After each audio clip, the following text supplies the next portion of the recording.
Bil mo ko nyon, bil mo ko nyan, ha? Hindi ito malayo sa pahingi naman yon at nyan. Hingi ka lang ba ng hingi sa Diyos? Marunong ka ba namang magpasalamat sa Kanya pagkatapos?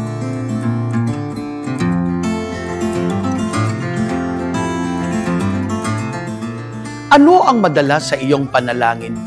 Panginoon, bigyan mo ako. Lord, tulungan mo ako. Iligtas mo ako.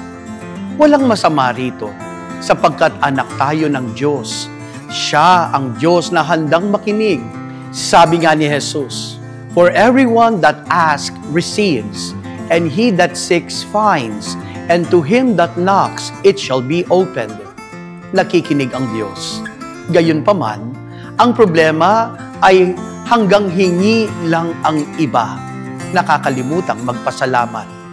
Isipin mo na lang, tayo bilang tao.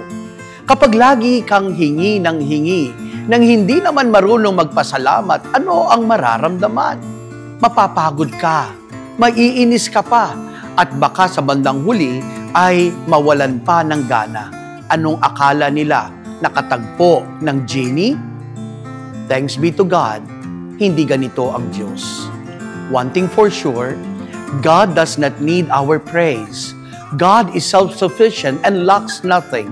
Therefore, thanksgiving is not for God's benefit, but rather for humanity's growth in holiness, gratitude, and spiritual connection. Ang pasasalamat sa Diyos ay hindi lamang paggalang, kundi pagpapahayag ng pananampalataya at pagbubunyi ng Kanyang kadakilaan. Kapag tayo'y nagpapasalamat, kinikilala natin na hindi natin kaya na mag-isa.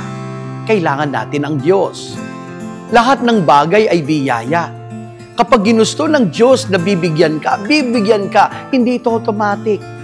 Ang Diyos, ang bukal ng lahat ng kabutihan, ay batid ang ating pangangailangan.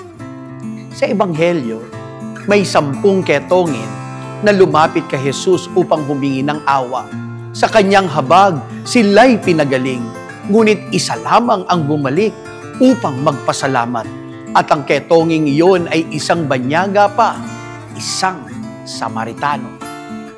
Tulad ng ketonging bumalik, tinatawag din tayo ni Jesus na wag lamang hingi ng hingi, kundi maging marunong magpasalamat.